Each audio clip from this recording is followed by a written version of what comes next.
What I came to realize ni kwamba watu wana akili na tupo na gap. Tunapoenda makazini hakuna sehemu tunafundishwaga kazi.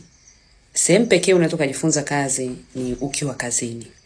And bahati mbaya sana unapoenda kwenye kazi wanatarajia wewe unazijua kazi.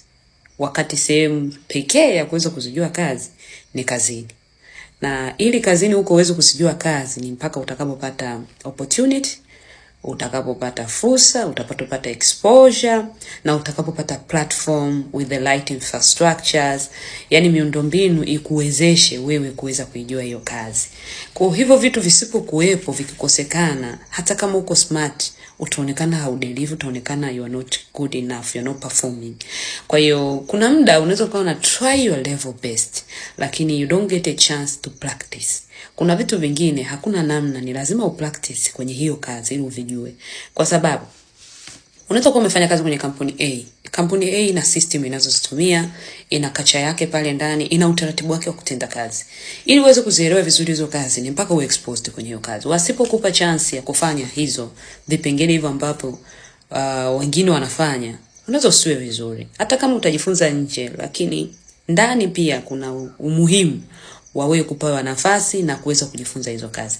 Kwa hiyo hili nimekuwa tatizo, unashangaa mtu yuko smart na anavyojiona kile kitu sio kwamba kina ugumu. Tuongee tu kweli. Kazi sio kwamba ni ngumu. Kazi sio ngumu. Ukipata exposure, kazi sio ngumu. Sio kwamba wote hawajiongezi. Mimi naamini mtu aliyesoma akafaulu ana uwezo wa kujiongeza akiwa ameandaliwa mazingira vizuri na yeye mwenyewe akiwa na utayari. Kwa hiyo si kwamba ni mazingira peke yake, ni utayari wa mtu pia. Kwa kama mtu yuko tayari kujifunza na ana akili, alifaulu akafika hapo na yuko open minded, yuko tayari kujifunza lakini hapati nafasi, hawezi kuzijua kazi. Lakini kama atakuwa tayari kujifunza na akapewa nafasi ya kujifunza na akapewa fursa, akawa exposed to mazingira ya kujua vitu, atafanya vizuri. Kwa hiyo si kwamba hatuna akili. Kuna muda mwingine sio kwamba akili ndo hatuna au sio kwamba hatujiongezi. Kuna muda mwingine ni kwa sababu hatupewi fursa au nafasi ya kufanya hivyo vitu. Kwa ndio maana tunaonekana hatujui. And then bad enough tunakuja kulinganishwa na watu ambao wamefanya the same thing. Wamepata exposure, wamepata opportunity kwa miaka mingi. Kwa unakuta mtu amefanya kazi miaka 20, anamtarajia graduate aliyotoka chuo aje ajue zile kazi kama yeye wa miaka 20. Ni kitu ambacho hakiwezekani, lakini akipata nafasi akajifunza pia ataweza. Yani it's not kama hawezi.